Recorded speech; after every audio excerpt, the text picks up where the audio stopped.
Barattoota qormaata kutaa 12ffaa fudhatan 900 ol keessaa qabxii parsantaa 50 ol kan fidan barattoota 29,000 fi 900 ta'uu ministeerri barnootaa beeksise. Ministeera barnootaa Profeesar Biraanuu Naggaan ibsa laataniin haalli kenniinsa qormaatichaa kanneen kanaan duraarraa adda ta'uu himan. Dabalataan qormaatichi hanna tokko malee xumuramuu fi bu'aan gallakkifames barattoota hatanii fi sirnaan qoraman kan adda baase ta'uu dubbatan. Barattoota qormaaticha fudhatan keessaa naannoo Amaaraa mana barumsa bultii addaa Daseerraa barataa Mikiyaas Adaanaa jedhamutu qabxii 666 galmeessise. Barataan kun firii qormaatichaa ilaalchisuun kana dubbateera. እንዳልኩሽ የምንማረው ያው አዳሪ ትምህርት ቤት ነው እና እንደ ኮሚዩኒቲ ስለሆነ ሁላችንም ተጋግዘን ስለነበር mana barnootaa bultii addaa keessatti baranna. Barattoota kaan faana wal gargaarra turre. Achuma keessa waan bulluuf barnoota ganamaaf galgala sanbatallee ni baranna ture. Abbaan koo barsiisaadha. Isa bira waan hin jiruuf barnootaaf ilaalcha gaariin qaba. Kutaa gadaanarraa kaasee cimeen hojjetaa ture. Kutaa jaarraa kaasee ammoo dhimmoota astiroonomiin wal qabatan hordofuun jaaladha. Carraa iskoolaarshippii yookiin carraa barnootaa yoon argadhe astiroonomara ta'ee dhaabbata hawaa Ameerikaa naasaa keessatti of arguun barbaada.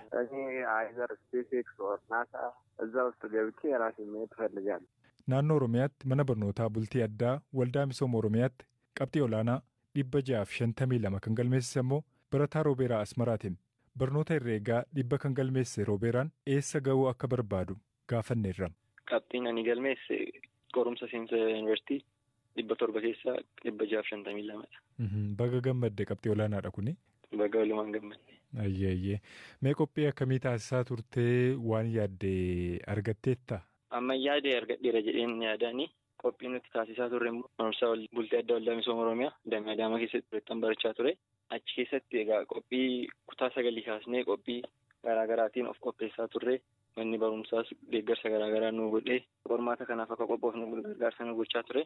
Akkasumas immoo barsiisonni keenya gaaffiilee shaakalaa garaagaraa nu kennuudhaan qormaata intiraansii kana foormaatisaa akka sirriitti hubannu gargaarsa garaagaraa nu gochaa turanii. Dabalataan immoo nutis amma dandeettii keenya dhamaatii keenyaan sirriitti dubbisnee waan baranne sana waan nutti himame seeraan qabachuudhaaf hojjechaa turre. Akkasumas. Ishoo baga milkooftee maal sin jedhan maatiin kee barsiisonni kee? Baay'ee gammadaniiru baga gammaddan jedhan. Eessa ga'uu feeta kana booda maal barachuu feeta? Gara fuulduraatti hawwiin koo sooftiweer injiinaringii baradhe sooftiweer injiinarii cimaa ta'uun barbaada. Nama biyya isaatiif uummata isa barsiiseef bu'aa tokko buusu ta'uun barbaada. Daareektarri waldaa misooma Oromiyaa obbo Dajaneetichaa barattoota mana barnootaa bultii addaa keessaa harki 93 qabxii 600 ol deebisuu himan. Manni barnootaa isaanii barattoota addunyaa irratti dorgoman barsiisuu irratti hojjechaa jiraachuus dubbatan. Bara kana ijoollee 76 kan qormaata fudhatanii isaan kana keessaa parsantii 93 ol ta'u qabxii daran olaanaa fiduudhaan seensa yuunivarsiitii seenan argataniiru jecha. Barattoonni 600 ol fidan naannoo barattoota 21ti ijoollee 76 keessaa. Tole. Barattoonni baay'een isaanii immoo mana 598, 99, 96, 85 ol barattoonni baay'een jiran iddoo kana keessa kan jiranii mana barnootaa bultii addaa waldaa misooma Oromiyaa keessaa qabxiin olaanaan bara kanaatti 652. Barataa Roobeeraa jedhama. 650 ni qabnaa. Ijoolleen kun walumatti aananii kanaan fidanii. Waldaan misooma Oromiyaa manneen barnootaa damee 2 qaba. Dameen tokko damee Busooftuuti. Dameen tokko immoo damee Adaamaati. Damee Adaamaatti haayiskuulii kutaa 11-12 kan barsiisu. Ijoolleen shamarran naannoo 6 ta'an 600 ol fidanii jiru. Qabxiin ijoolleen keenya fidan qabxiin boonsedha. Ijoollee keenyattis boonneerra. Qabxiin dhufee kunis immoo baay'ee gammachiisaa fi baay'ee nutti gammanne ta'uu ibsuuf barbaadeessa. Manni barnootaa kun barattoonni akka isaan qabxii olaanaa galmeessan gargaaruu irratti maal hojjeta? Egaan waldaan misooma Oromiyaa barattoota kana immoo mana barumsaa bultii addaa kana immoo Oromiyaa hunda keessaa dorgomsiisee waggaa waggaadhaan ijoollee fudhatee kan barsiisu yommuu ta'u, mana barumsaa kana keessatti ijoolleen asitti baratan ijoollee dandeettii addaa qaban qofatu asitti barataa jira. Ijoollee ciccimoo qormaata isaanii darban. Ijoollee kana erga fudhannee booda kutaa 9 irraa kaasee amma kutaa 12tti nyaata isaanii, uffata isaanii, fayyaala isaanii, yuunifoormii waa hunda isaa waan maatiin tokko ijoollee isaatiif godhu hunda godhee yeroo ammaa kana ijoollee manneen barnootaa lamaan irratti gara ijoollee 776 ol barsiisaa jira. Waldaan kun jechaadha. Dhaloota boru biyya kana baatee deemu lammii dorgomaa ta'e addunyaa kana irratti internationally competent ta'an nuti uumuu barbaadu, lammii guutuu ta'e nuti uumuu barbaadu. Kanaaf sa'aatii ijoolleen keenya sa'aatii 24 mana barumsaa kana keessa jiran barsiisota cimaa meeshaa barnootaa ijoollee kanaaf barbaachisan hunda intarneetiin sa'aatii 24 akka hojjetu goone ijoollee kanaaf barsiisaa kan jiru waldaan misooma Oromiyaa jechuudha. Kaleessa qulqulluun Sinodoosii mana Kiristaanaa Ortodoksii Tawaahidoo Itoophiyaa dureewwan amantii dhiyootti muudama kennanii fi fudhatan dhorkuun akka adda ba'an murteesseera. Haa ta'u malee dureewwan amantaa Ortodoksii Abbaa Saawuroosiin durfaman murtichi gandummaa fi gosummaa irraa ka'uudhaan kan fudhatame malee akkaataa bulchiinsa mana amantichaa miti jechuun morman.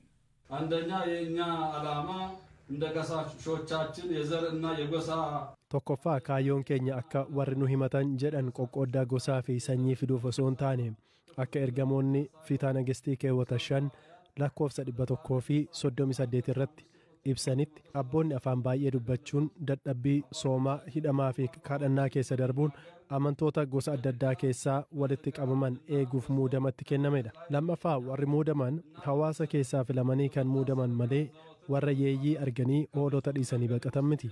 Muudama isaanii duras ergama manni kiristaanaatti kennite ga'umsaan kan bahataa turanii fi uummannis isaan beekudha. Aangoo qulqulluu Sinodoosii irraa dhiibamuu ilaalchisee qanoonaa mana kiristaanaa faayidaa mataa isaaniif akka mijatuuf himata dhiyaatedha.